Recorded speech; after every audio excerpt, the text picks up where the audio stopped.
Bom dia, gente. Eu sou Patrícia Rodrigues, sou gestora e produtora cultural, trabalho com samba majoritariamente e hoje eu estou aqui para falar sobre marketing cultural com vocês. Acho que todo mundo já deve ter ouvido essa frase, que não basta ser, precisa parecer ser. Então, o que é o marketing cultural, né? O marketing cultural são estratégias para a gente divulgar um trabalho cultural, seja ele de artes plásticas, teatro, dança, canto, música, etc. Então, por que não basta ser, tem que parecer ser? A gente precisa ter uma estratégia de como a gente divulga o que a gente faz. Então, é muito importante a gente, principalmente, conhecer o nosso trabalho, entender o que a gente está fazendo, saber os diferenciais desse trabalho que a gente realiza, para a gente poder comunicar com o nosso público. Então, marketing está em tudo que é vendido, seja ele proposital ou não.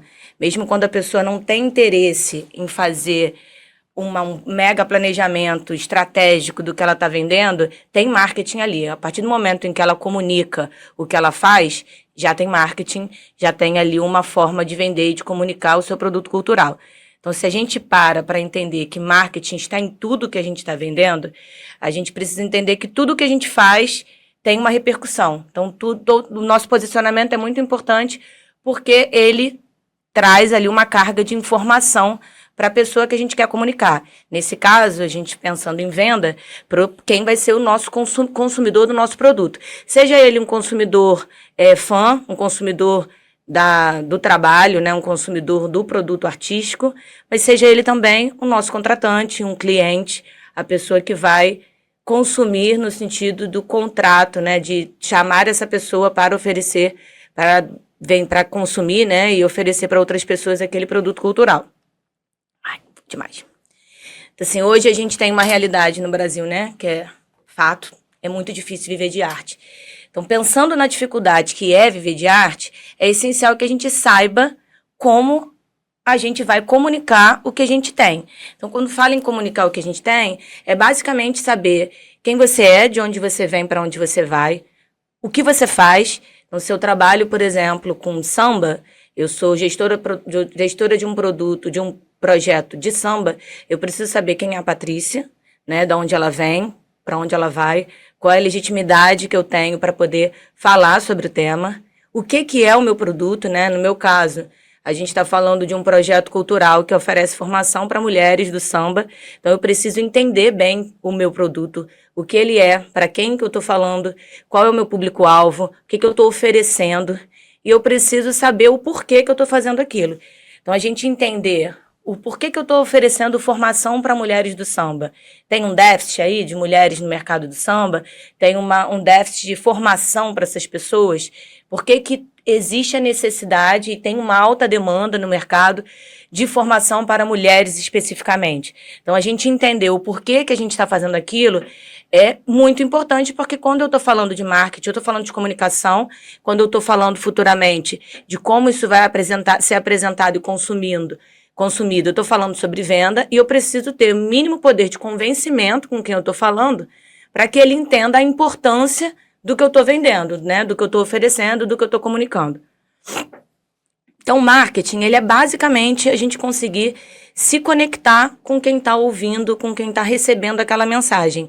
E óbvio que passando, né, por uma sensação, por uma questão de emoção, né? Como eu emociono o meu consumidor, como eu emociono a pessoa com quem que está falando comigo, né? Qual é a mensagem que eu quero passar? Tem uma outra frase também que é muito importante, né? E eu acho que é muito esclarecedora, que é o óbvio precisa ser dito. Muitas vezes a gente acha que pra gente tá muito claro, né? Todo mundo tá captando a mensagem e às vezes a pessoa não tem um conhecimento daquela área específica ou não tem aquele acúmulo e ela não capta a mensagem da forma como a gente quer. Então, como que a gente se conecta com a pessoa que vai consumir aquilo, né? Seja ele o consumidor final, né? Do produto cultural, ou seja ele aquela pessoa que vai contratar? Eu preciso usar uma linguagem que seja adaptada para os dois públicos, por exemplo. Quando eu estou falando do meu fã, do meu artista, do meu consumidor final, eu vou ter uma linguagem que se aproxime dele. Se eu estou falando de uma cultura popular, como o samba, não adianta eu trazer ali uma forma de falar de um juridiquês, por exemplo, porque não é a forma como essa pessoa consome. Se eu estou falando de uma arte mais periférica, não adianta eu usar uma linguagem extremamente rebuscada, porque não é o que essa pessoa vai consumir. E vice-versa. Se eu estou falando com um contratante, uma grande instituição, uma grande empresa, quem vai consumir, quem vai dar a canetada, quem vai comprar, é um diretor de marketing. Então não adianta eu trazer a mesma linguagem que eu utilizo nas ruas para esse processo de apresentação da minha ideia, né, a apresentação do meu produto para essa pessoa que vai estar ali consumindo. Então, essa adaptação é muito importante para que a gente consiga efetivamente criar uma conexão com quem está recebendo aquela mensagem. Então, basicamente, primeiro de tudo é se conectar. Como é que eu abro um espaço para quem está ouvindo, para que essa pessoa sinta ali uma conexão com o que eu estou oferecendo? Segundo, é emoção. Que emoção que eu estou passando, né? Que legitimidade eu tenho para fazer aquilo? Qual é a importância do meu projeto? Se eu trago ali uma realidade, se eu tenho um convencimento do que eu estou fazendo, se eu sei de onde eu vim, para onde eu vou, o que eu estou vendendo e a importância daquilo, eu consigo emocionar o meu interlocutor, seja ele o consumidor final, ou seja ele a pessoa que vai contratar. Eu preciso provocar ali uma reação de empatia e de emoção para aquela pessoa efetivamente consumir aquele produto. Então, quando a gente está falando de arte, por exemplo, se eu canto rap e eu canto a realidade de uma periferia, eu vou basicamente me conectar com as pessoas que vivem aquela mesma dor. Posso ter outros públicos, obviamente, mas aquelas pessoas que vivenciam a mesma coisa que eu estou cantando na minha música, elas facilmente vão entender aquela minha lógica que eu estou colocando nas canções e vão se emocionar junto comigo, porque eu estou contando sobre algo que não é uma dor única, não é uma dor exclusiva, é uma dor de uma galera, né? A dor de uma comunidade. Então, emocionar o seu interlocutor é essencial. E você ter certeza de que você está passando aquela mensagem. Então, uma lógica também que eu trago sempre é que objetividade é a chave, né? A gente precisa ser objetivo. Se a gente sabe de onde a gente vem, para onde a gente vai, o que a gente está vendendo, né? O que a gente faz e o porquê, eu não preciso que essa mensagem ela seja enorme. Ela pode ser objetiva, ela pode ser uma frase, ela pode ser um parágrafo. Eu preciso ter a intenção de comunicar e fazer com que essa mensagem efetivamente chegue e seja entendida pela pessoa que está recebendo, provocando, né, uma conexão, a emoção na pessoa e concluindo esse processo da mensagem ser passada com efetividade. E aí, quando a gente está falando de marketing cultural, a gente tem uma perspectiva de da onde a gente vem, que já foi falado, o que a gente está oferecendo e o porquê. E aí eu citei o exemplo do rap, mas podem ser diversos exemplos. A gente para ter uma legitimidade maior para falar quando a gente tem um pertencimento, que gera uma autoridade. Então, um exemplo do rap, por exemplo, das dores que são cantadas é um.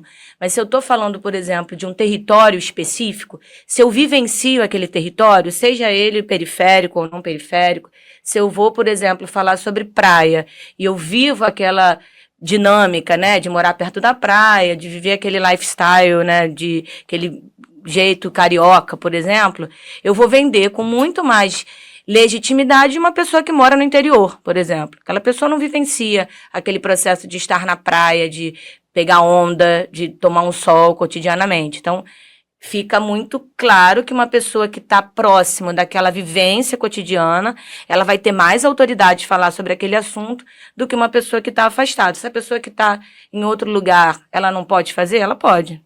Com certeza, todo mundo pode, né? Fazer o que quiser.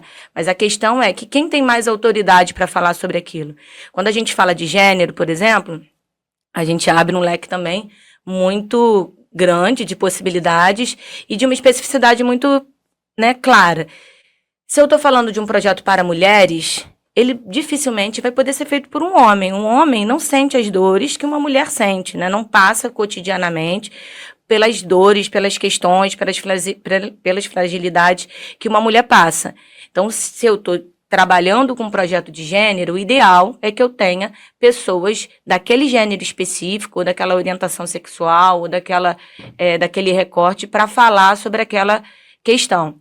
E aí eu trago, né, uma perspectiva de que se eu estou, por exemplo, falando sobre mulheres, uma mulher, ela vai ter a percepção de que ela provavelmente vai ter que ter ali uma atividade ou alguma coisa voltada para crianças, porque dificilmente eu vou falar sobre higiene, sobre mulheres, e não vou pensar também na possibilidade dessas mulheres serem mães. Talvez um homem não tenha essa percepção. Se eu for falar sobre mulheres, muito provavelmente eu vou ter que pensar sobre uma questão de uma saúde da mulher, que ela é diferente, é específica do que uma saúde do homem. Então, muito provavelmente o homem não vai parar para pensar a respeito. Se eu estou falando de mulher, dificilmente eu não vou falar sobre uma violência de gênero, sobre feminicídio, sobre as questões específicas de violência que a mulher sofre, né? De não poder andar na rua à noite, de não poder vestir a roupa específica, a roupa que ela queira, e o homem, muito provavelmente, não vai ter essa percepção. Então, pensando, né, nessa questão de quem tem autoridade para falar daquele assunto, a gente precisa, ou idealmente, precisa ser uma pessoa que tenha aquele repertório. Assim como acessibilidade. Se a gente está falando sobre um projeto de acessibilidade, né, eu vou trabalhar com pessoas com deficiência. Se esse projeto ele não tem no seu corpo, na sua ficha técnica, nenhuma pessoa que tenha deficiência, dificilmente ele vai conseguir captar e transmitir as dores daquela comunidade que tem suas necessidades com autoridade e pertencimento, porque ele não vive aquilo, né? Então é muito importante que a gente consiga dialogar e enviar uma mensagem que seja criar aquela emoção a partir de uma autoridade, de um pertencimento que eu tenha daquele grupo específico, daquele tema específico, daquele território específico, daquele ponto, daquele produto, daquele lugar que eu quero chegar com o meu produto cultural, com a minha venda, com a minha mensagem, tá? E aí a gente tem uma perspectiva de, beleza, eu estou fazendo um projeto, né, ou estou criando um produto e eu não tenho efetivamente aquele pertencimento àquela autoridade. Como eu faço, né? Se a gente está falando de projetos envolvendo muitas pessoas, ou com um impacto social, cultural muito grande, a gente pode trazer pessoas que nos dê esse arcabouço, né? Que possam servir como consultores, que possam fazer parte, a partir dali, de trazer um letramento sobre aquela temática específica. Isso acontece muito, por exemplo, em instituições de grande porte, em instituições públicas que precisam tratar de um tema que não é um tema de notório saber daquela galera. Então, eles precisam chamar pessoas para fazer essa consultoria e poder minimamente falar a respeito com um pouco de cuidado, né? Com um pouco de entendimento sobre o que é necessário para tratar aquele tema. Quando a gente fala das questões raciais, mesma coisa. Dificilmente uma pessoa branca vai ter a mesma percepção de uma pessoa preta. A gente precisa ter ou um letramento racial muito apurado para que consiga ter um diálogo mais efetivo e mais cuidadoso sobre a questão, ou trazer pessoas para dentro desse nosso produto, né, desse nosso projeto. E aí, hoje em dia, por exemplo, quando a gente está falando sobre venda, seja para empresas, seja a partir de editais, seja a partir de diálogos, é muito importante que a gente tenha uma representatividade e uma autoridade para o que a gente está fazendo. E cada vez mais as pessoas elas estão ligadas a essa questão de que quem está falando, essa pessoa efetivamente pode falar sobre isso? Essa ideia, né, de que uma pessoa de fora vai trazer ali a salvação para aquele lugar ou para aquele grupo específico, ela vem diminuindo porque as pessoas têm tido mais possibilidade de ter as suas próprias narrativas, de pautar as suas ideias, de pautar o seu produto de forma mais autônoma, sem precisar ali de muita intermediação. Então, a gente precisa ter a possibilidade de ter, né, esse pertencimento e esse conforto de trazer a nossa perspectiva a partir daquele tema, pensando que se a gente vive aquilo, a nossa perspectiva ela vai ser muito mais apurada do que uma pessoa que não está naquela realidade, que não vive aquela questão específica. E aí eu trago 2 exemplos dessa questão mesmo de pertencimento e de um marketing que talvez não tenha sido efetivamente planejado, mas tenha chegado a um resultado satisfatório. Pablinho Fantástico, por exemplo, é um dançarino, né, que começou colocando na internet suas danças, falando sobre a questão do funk, né, e conseguiu com uma grande comunidade. Hoje, Pablinho, se não me engano, está com mais de 500 mil pessoas o acompanhando no Instagram. Então, a A minha raiz é a principal fonte do meu sucesso. Uma pessoa que tem aquele pertencimento daquele território, daquela expressão cultural e está falando sobre uma coisa que ele vive. Então, o Pablinho, muito provavelmente, sai na frente de outras pessoas que não vivem aquela realidade. Elas podem aprender a dançar passinho, mas o Pablinho vive aquilo, né? Tá ali no cotidiano dele.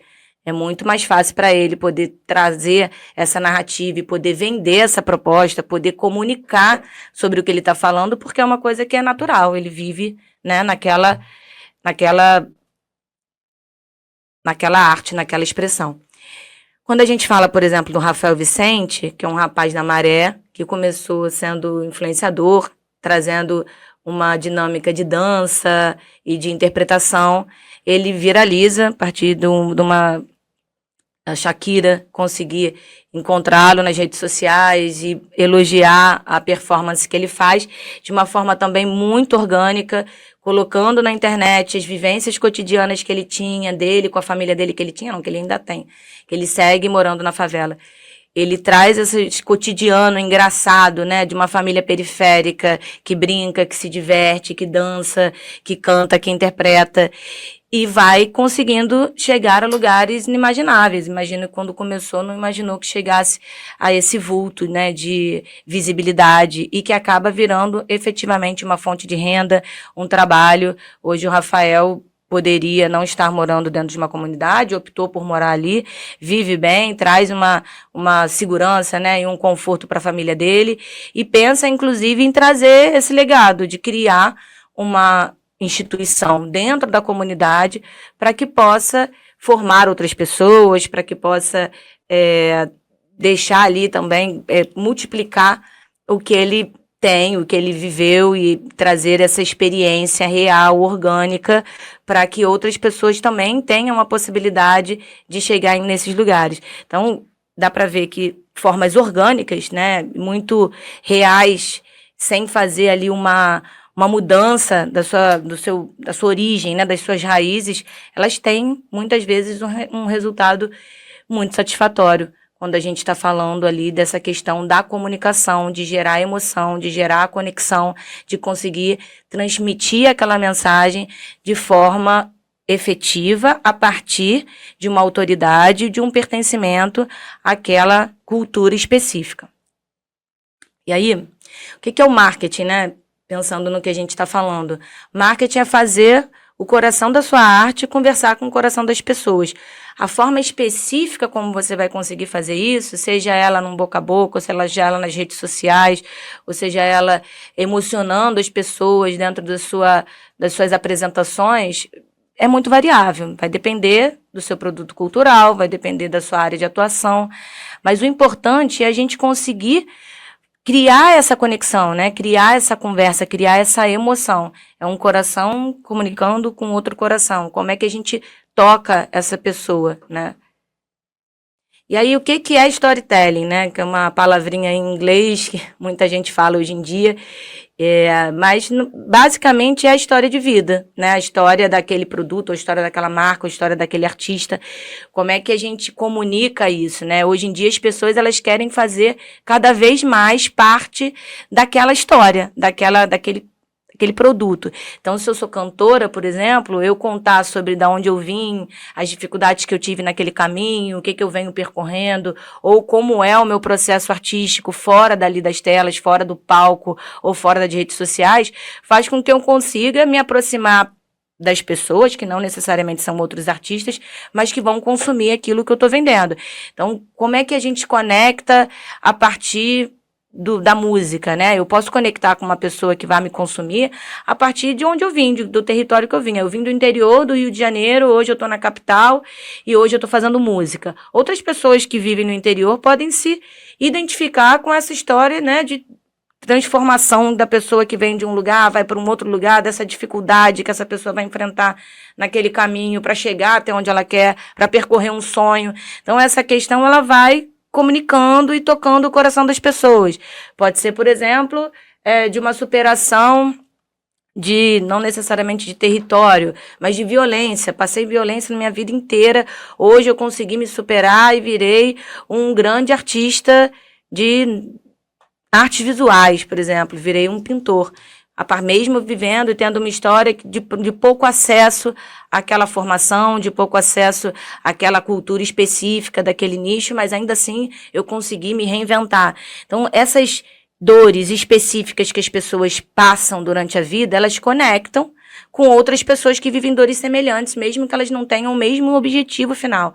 Sonho é sonho. Se essa pessoa tem um sonho e ela vê outra pessoa conquistando o sonho que ela tem, ela se conecta, né? Ela tem ali um ponto em comum com essa história de vida que pode ser, de alguma maneira, refletido na história dele. Então, fazer essa linha cronológica, né? Contar de onde vem, para onde vai, o que eu estou fazendo e o porquê, é muito importante para que a gente consiga transmitir essa mensagem. E é o que o espectador, tanto o espectador quanto o nosso contratante, vai querer ouvir.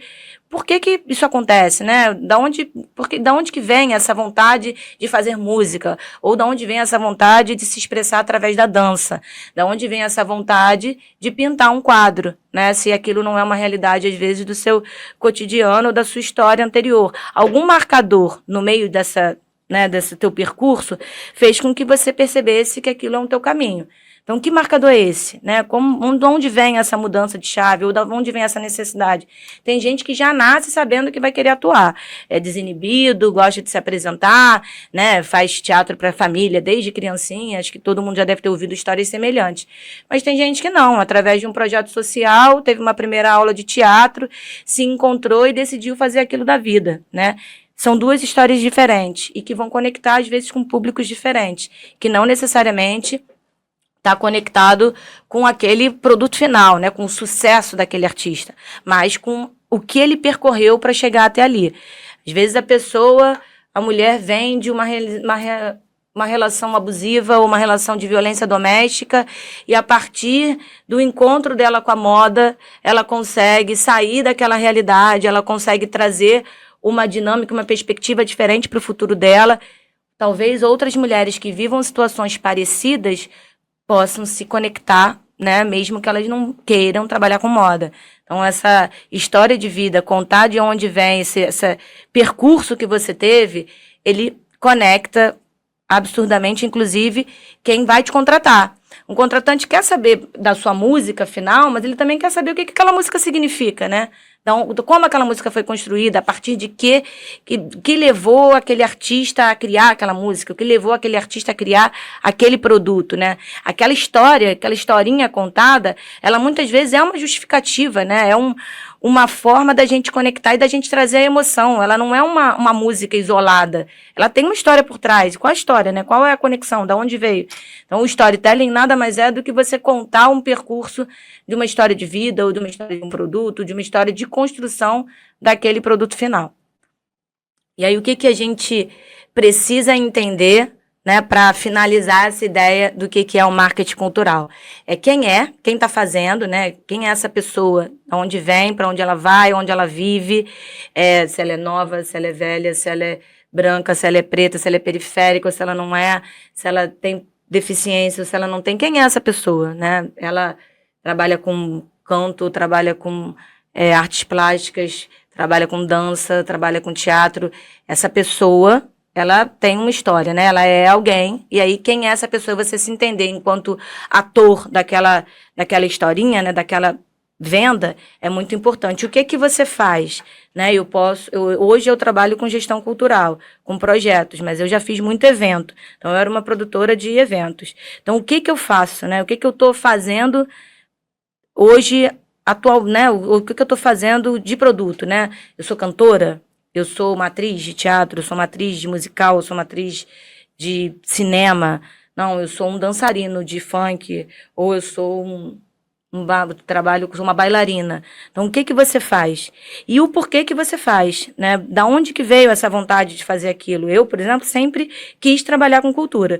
Fui trabalhar com cultura já bem mais velha, né? Bem mais velha mesmo. Já tive uma carreira muito grande em diversas outras áreas, e só depois de mais velha que eu consegui efetivamente fazer uma transição de carreira para a cultura. Então, assim, da onde veio essa vontade? Quando que mudou, né? Quando que você conseguiu a oportunidade para fazer aquilo que você faz? Por que que você faz aquilo, né?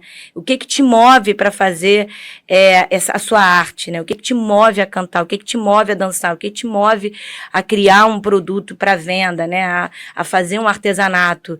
E a gente entender o porquê que a gente faz com que a gente conecte com quem vai consumir, com quem vai receber aquela mensagem, porque muitas vezes pode se conectar com a história de vida, muitas vezes pode se conectar com o que essa pessoa gostaria de fazer, ou com o sonho que ela tenha, com como ela chega lá, né?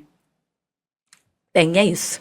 Espero que tenha sido interessante para vocês e que a gente consiga criar pelo menos essa frase do que é o que a gente faz e por que que a gente faz, que isso é essencial para a gente conseguir se conectar, conseguir fazer um marketing direto e ter sucesso, né? Conseguir chegar aos nossos objetivos. É isso.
Oi, gente, voltamos no intervalo. E agora a gente vai falar sobre identidade, né? A gente já entendeu, né, o que que é uma identidade visual, já sabe o que que a minha marca, que a nossa marca transmite, já aprendeu a contar a nossa história de uma forma bem simples e já criou uma frase de apresentação, né? O quem eu sou, o que que eu faço e o porquê que eu faço aquilo. Então, como é que a gente cria uma identidade? O que que é uma identidade visual, né? Além da gente entender a nossa frasezinha, né, o que eu sou, o que que eu faço e por que que eu faço, é importante que a gente tenha outros elementos para se conectar com o público que a gente quer. Essa identidade, ela vai criando outras necessidades, né? Para a gente criar efetivamente uma identidade visual bem construída, uma identidade do artista bem construída, a gente pode ter diversos outros elementos que vão compondo uma identidade de marca forte. Isso para artista, mas isso para qualquer outro tipo de produto também. Se eu tenho uma loja, eu vou trazer aqui um exemplo de moda, eu consigo também construir uma identidade forte a partir de elementos que eu vou agregando ali à minha historinha. Então, o que que é importante? É o nosso Zeca Pagodinho aí. É muito importante que a gente crie um nome artístico, e esse nome artístico, ele idealmente tem que ser fácil, mas ao mesmo tempo marcante. Então, é sempre um desafio. Se eu colocar só cantora Patrícia, vai ter um monte de outra Patrícia. Mas eu, por exemplo, no Instagram, utilizo Paticult. Paticult só vai ter eu no Instagram. Então, Zeca Pagodinho, só tem o Zeca Pagodinho. Oruan, só tem o Oruan. Então, você pensar num nome que, ao mesmo tempo, mantenha a sua identidade, né? Esteja conectado com o que você faz, seja simples, porque o seu público precisa gravar aquele nome, né? O nosso objetivo é que a nossa ideia e nossa identidade seja marcante, que as pessoas não esqueçam, né, daquele produto, daquela roupa, ou daquela música, ou daquele artista, daquele dançarino. Então, eu preciso ter ali uma identidade bem construída e um nome artístico marcante e, ao mesmo tempo, único, exclusivo. Muitos artistas têm cores e elementos muito específicos. A gente vai ver um pouquinho mais à frente, mas já é bom trazer essa ideia. Não necessariamente eu preciso trabalhar só com cores específicas, mas quando a gente fala de branding, que é mais um nome em inglês, mas que está ligado a essa questão da criação da identidade do artista, a gente tem esse pensamento continuado, né? Para além do nome, para além da historinha, do storytelling, quais cores eu vou utilizar? Como vai ser o meu posicionamento? Eu vou tratar de samba? Eu vou usar um chapéu Panamá? De repente, aquilo é interessante para essa construção imediata que eu preciso que as pessoas identifiquem, né? Dessa comunicação mais fácil. Se eu vou falar, por exemplo, de dança, será que eu já preciso ter ali na minha identidade visual, dos meus elementos, alguma coisa que remeta à dança? Se eu quero fortalecer que eu sou um grupo de percussão, será que eu já preciso ter ali na minha identidade visual, na minha logomarca, alguma coisa que remeta? Não é obrigatório, mas a gente pode ver possibilidades aqui de quando a gente usa esses elementos que são mais óbvios, que já trazem uma conexão imediata, e outras ideias que não trazem necessariamente, que também transmitem a ideia, mas sem que seja dentro de um lugar muito óbvio. Então, pensar nessa construção, para além do nome artístico, é essencial, e a gente vai ver vários exemplos aqui para a gente entender de onde vai, para onde vem e como conecta. E aí, quando a gente vai criar uma marca, né, a gente geralmente tem uma logo, né, que é um elemento gráfico. Eu tenho a parte da grafia, das letras, que também é muito importante para a gente comunicar o que a gente quer. Se eu for trazer, por exemplo, uma marca do meio jurídico, geralmente, o que a gente pensa já imediatamente, né? Óbvio que tem escritórios que vão ter muitas identidades diferentes, mas o que me remete, assim, de imediato são letras douradas, letras manuscritas, que passam ali aquela autoridade naquele momento, né? Nos remete a isso. Pensar numa balança da justiça. Então, quando a gente pensa em comida, por exemplo, McDonald's, a gente sempre pensa em cores quentes, no amarelo, no laranja, no vermelho, que são cores que trazem essa questão do alimento, né? Então, e tem a questão também das letras. Então, é muito importante que eu tenha uma imagem, é muito importante que eu tenha a letra, é muito importante que eu tenha um símbolo, mesmo que esse símbolo ele seja muito simples, como a ideia da Apple. A Apple é uma maçã mordida, mas qualquer lugar que a gente veja uma maçã mordida, a gente já faz uma ligação imediata com a Apple, não tem muito quem não conheça. Então, a gente tem identidades, né, principalmente de produtos comerciais, que são muito fortes, e a ideia é criar, dentro do meio artístico e cultural, identidades que também dialoguem, que também sejam muito fortes. Então, observar esses aspectos, de qual fonte eu vou utilizar, qual a imagem que eu quero passar com a minha marca, né? Se eu vou ter, por exemplo, símbolos que sejam ligados imediatamente à minha marca e à mensagem que eu quero passar, e pensando em outros exemplos. A Lacoste, ela tem, né, a parte dela escrito Lacoste, mas ela tem o jacaré. Toda hora que você vê uma roupa com jacaré, você já se remete a Lacoste. Tem o pica-pau, né, na reserva. Então, isso são símbolos que já dialogam imediatamente. A pessoa que conhece aquela marca vê aquele símbolo e já tem, de imediato, aquela referência. Aqui eu trouxe a referência de um coletivo, né, que eu fundei com outras mulheres, que é o Movimento das Mulheres Sambistas. E aí dá pra gente analisar algumas coisas, né? Saindo da ideia do óbvio, pensando em samba, você pensa em pandeiro. Saindo da ideia do pandeiro, a pessoa que fez essa identidade visual, ela trouxe essa questão circular, né? Tem essa questão do círculo e de pontinhas em volta do círculo, que pode remeter a um pandeiro, mas esse mesmo círculo em volta do círculo, né, do que parece um sol, também podem ser pessoas, né? Pessoas juntas em círculo. Então, a ideia dessa curvatura com esse pontinho em cima, agora, depois que eu dei essa dica, provavelmente você vai perceber que também parecem pessoas, uma do ladinho da outra, de cores diferentes, trazendo essa questão da pluralidade e da união das pessoas estarem próximas uma da outra. Pensando muito nessa questão da mulher de forma circular. Então, só a minha imagem, né, meu ícone, ele já traz todas essas referências. E aí, quando eu penso nas letras que eu utilizo, eu trabalho com uma letra cursiva, dentro das cores que a gente determinou que são as cores dessa identidade visual, pensando, né, aí partindo para aquela coisa mais óbvia, mas que comunica, utilizando aí tons de rosa que comunica com mulheres.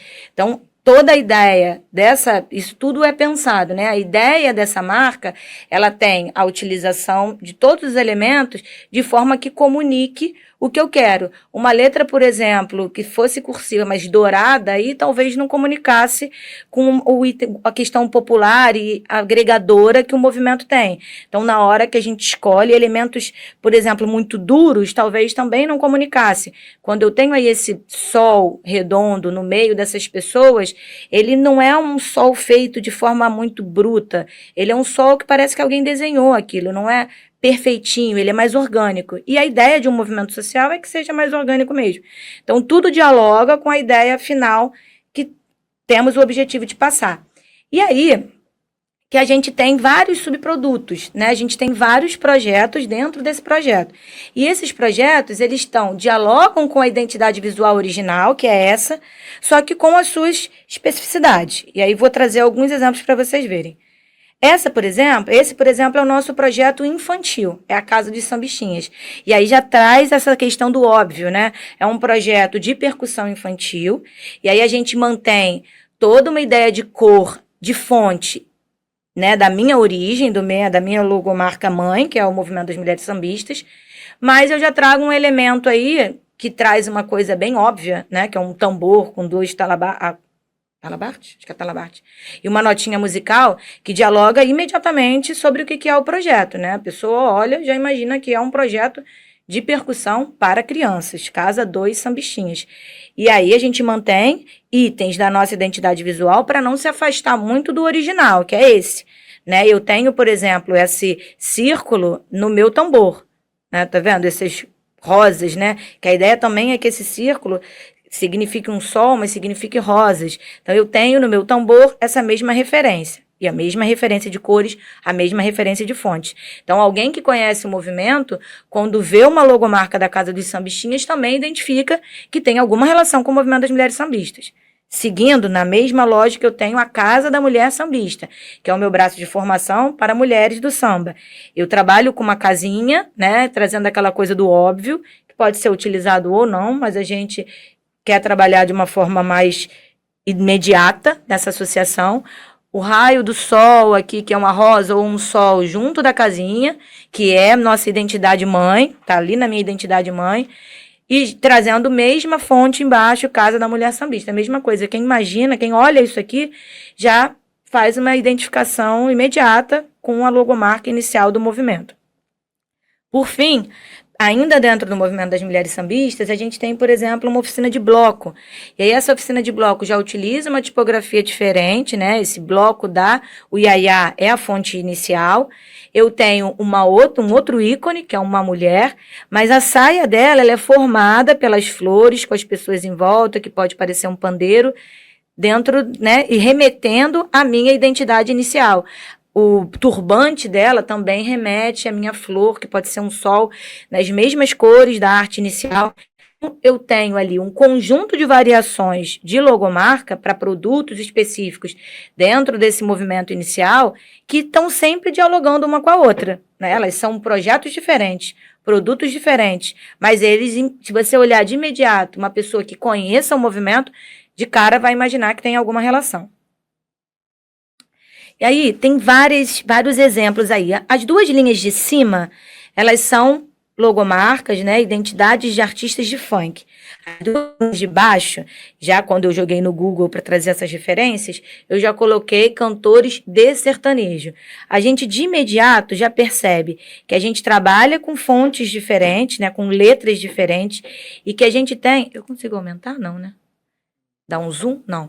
E que a gente tem íconezinhos junto a essas fontes, ou anterior, que trazem, por exemplo, uma estética do funk. O funk tem uma questão, né, da ostentação, do cordão de ouro, de serem reis, de serem top, que você consegue identificar. Ó, na primeira linha, a quinta arte tem uma coroa em cima do F.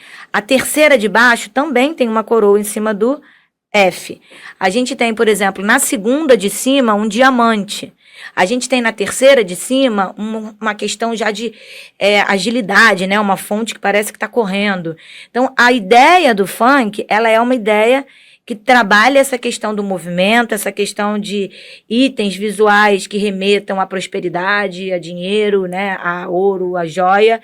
E quando a gente vai falar da parte de baixo, que são cantores de sertanejo, eu já não tenho essa identidade visual de cara.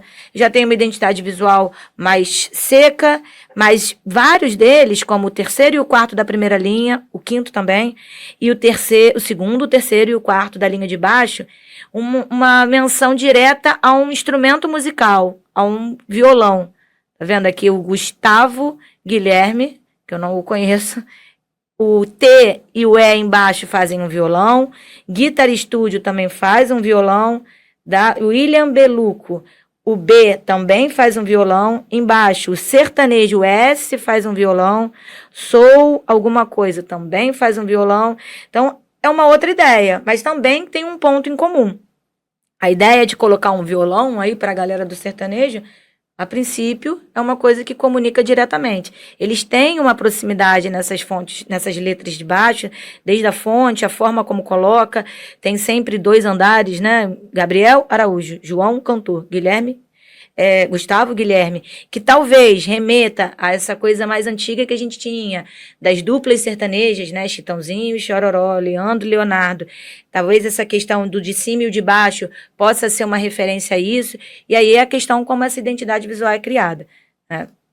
Seguindo a ideia de identidades que comuniquem imediatamente, no quadro de cima a gente está falando de identidades que dialogam com o universo infantil. Então, eu tenho cores primárias, as cores primárias, né, são amarelo, azul e rosa, e aí a gente tem as cores depois secundárias, mas pensando, todos trabalham com as cores primárias mais o verde, né, que é a junção do amarelo com o azul. Então, a maioria trabalha com essa lógica, a maioria tem um ícone com crianças, a maioria tem uma ideia de movimento, né, como esse primeiro Kids, os Children do lado também tem vários elementos em volta das crianças, estrela aparece muito, essa questão de uma fonte mais fluida aparece também em praticamente todos. Então, é uma ideia que comunica imediatamente com criança. Se eu vejo uma logo dessa, mesmo que ela não esteja escrito criança, como a quarta da segunda linha, como ela dialoga com essas mesmas cores, com esse movimento, eu já imagino que seja uma logomarca de alguma atividade, curso, produto, né, instituição infantil. Como a segunda tem kids de baixo, né? Mas, enfim, seguindo, na parte de baixo, eu já tenho uma outra ideia, uma outra lógica, mas que também dialoga muito imediatamente. Eu joguei no Google logomarcas africanas, né, com a temática afro, e me apareceu todas essas de baixo. Várias trabalham com a silhueta do continente africano, mas para além da silhueta, as cores também são muito parecidas. Você está trabalhando com tons terrosos, marrom, laranja, amarelo, que de imediato me remete a uma coisa mais árida, me remete a uma ideia de africanidade. Aqui embaixo tinha uns que trabalhavam com vermelho, verde, amarelo, que também tem uma relação direta com a cultura africana. Tem a questão aí da árvore, né? Acho que é um baobá. Não, esse não é um baobá, mas é uma árvore muito comum, né, nos territórios africanos. Então, de imediato, você entende que é uma temática afro. E a ideia é que a nossa marca, para além do nome, ela pense em elementos e cores que sejam marcantes e que, de imediato, consiga passar, transmitir a mensagem que a gente tem o objetivo de comunicar. Eu trouxe diversos exemplos, né? Começando por esse exemplo, não sei se vocês conhecem, é um grupo, que é um grupo de samba, que se chama Aurê. Só que é um grupo de samba muito trabalhado dentro dessa questão estética, de figurino, de performance. Aqui a gente está falando de uma apresentação deles, por exemplo, no teatro, então tem uma cenografia também muito bem pensada. O Aurê tem uma identidade visual muito trabalhada. Então, se eu olho uma foto, eu já de cara imagino, quem conhece. Se eu não conheço, eu já vejo que é um produto diferenciado, que é uma estética muito bem trabalhada. Mas se eu conheço o Aurê, eu já de cara sei que são eles. Não é como uma roda de samba genérica, é o Aurê. O que eles fazem é único, é exclusivo. Aqui é uma outra disposição do Aurê. Aqui eles estão num palco, você vê de cara elementos, né? As cabaças acima, as folhas embaixo, o que também, para mim, dialoga com essa questão afro, dialoga com essa questão religiosa. Numa segunda forma de apresentação do Aurê, que é em forma de roda de samba, eu tenho uma mulher dançando, aí uma dança afro, eu tenho as mesmas folhas no chão, eu trabalho, mesmo que num outro tipo de formato, a mesma estética. Tem uma luz mais avermelhada, eu tenho uma questão mais terrosa também, a africanidade do projeto, ela está posta também nessa imagem. E aqui é um material de divulgação, agora sim com baobás, baobás à direita e baobás à esquerda, que é uma árvore que nos remete muito de imediato ao continente africano. Então, tons terrosos, uma referência aí religiosa no meio, a marca deles, Aurê, que também remete a essa questão de África. O nome do projeto tem uma questão de línguas africanas.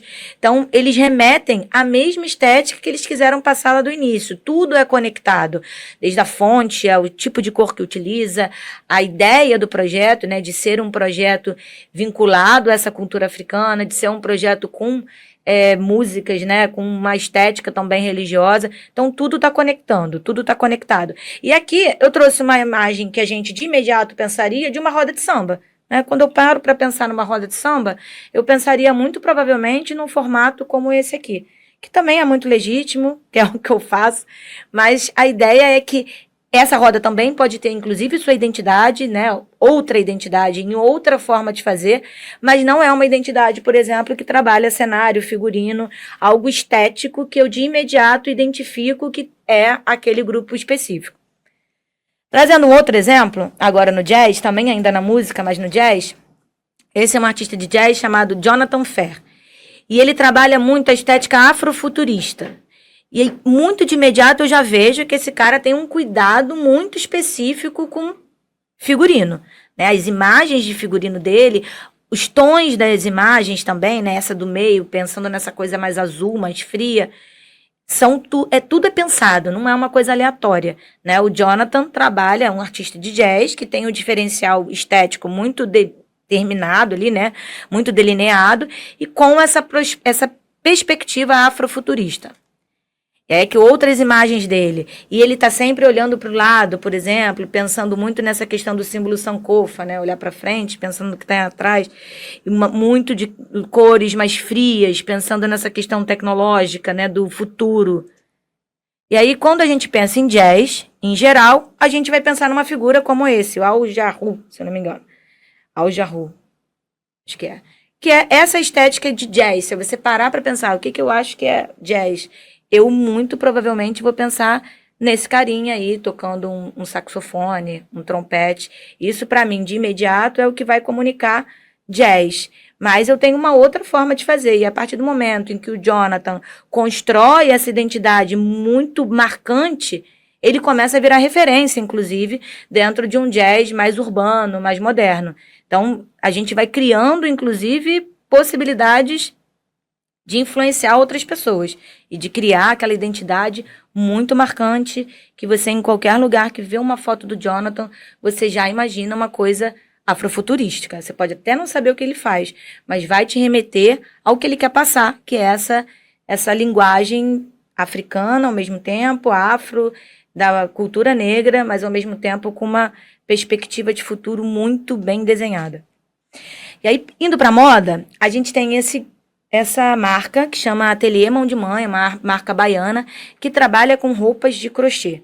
A estética que eles trabalham, né, o formato deles é fazer alta costura, tanto que eles estão na passarela, não começaram já na alta costura, obviamente, foi um caminho a ser trilhado, mas eles trabalham com uma identidade muito forte de unir alta costura com crochê, né? Tem um guarda-chuva de crochê.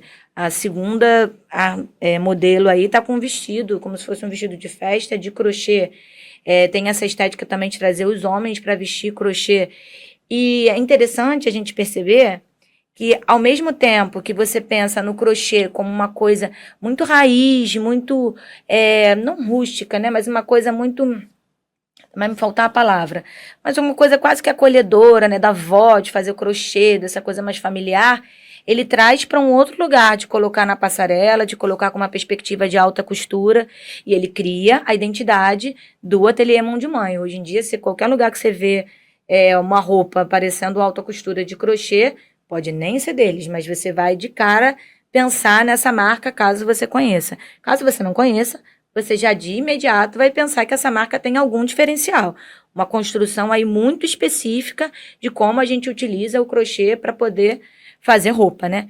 E aí, quando a gente para pensar em crochê, a gente vai ter, de imediato, uma memória desse tipo de roupa, por exemplo. Também muito legítimo, mas que trabalha de uma forma um pouco mais simples, pensando numa estética mais praia, numa estética mais popular, diferente do que a marca faz anteriormente. Então, é o que a gente pensa de imediato quando alguém traz uma provocação sobre aquele tema, aquela expressão artística, e o que pessoas e grupos e projetos que querem construir uma identidade marcante fazem a partir do material, né, dos instrumentos que eles têm. Pensando ainda sobre uma questão de identidade, a gente tem uma técnica muito conhecida que é sobre bordões, né? A gente tem, por exemplo, a Tia Má, que é essa influenciadora aí, que é uma excelente comunicadora, apresentadora. Ela tem um bordão, não sei se vocês conhecem, que é tira o sapatinho e bota o pé no chão. Durante muito tempo na internet, ela se consolidou a partir desse bordão. As pessoas tira sapatinho e coloca o pé no chão, para trazer a pessoa a uma realidade de seja humilde, né? Não viaja, vamos botar aqui o pé no chão, saber de onde você veio, para onde você vai. Então, o bordão da Tia Má, ele é muito característico e ele constitui a identidade dela. Hoje, por exemplo, ela nem traz esse bordão em tudo que ela faz, mas é um bordão que a constituiu de alguma maneira. Ela começou a ficar conhecida a partir desse bordão ser repetido. A gente tem, por exemplo, as músicas do Pedro Sampaio. No meio delas, você pode gostar ou não gostar de Pedro Sampaio, mas ele coloca o nome dele no meio da música, o que faz com que tenha, além de uma conexão óbvia, né, porque ele diz quem ele é, Pedro Sampaio, eu não canto bem, mas a ideia é essa. Ele coloca isso no meio da música, então você sabe que aquela música é do Pedro Sampaio, e criou-se ali um bordão, uma forma de fazer, do Pedro Sampaio. Toda a música que ele faz, ele coloca Pedro Sampaio no meio da música. Uma outra possibilidade também de bordão, que se a gente for lembrar, e tem vários, tá? Esses são os que eu consigo lembrar agora de imediato. A gente tem o Luciano Huck, que sempre utiliza aquele loucura, loucura, loucura. Então, é uma forma também dele comunicar, dele trazer essa marca dele muito fortalecida, né, a partir do bordão, e depois, inclusive, poder parar de utilizar para poder criar outras formas de fortalecimento daquela imagem.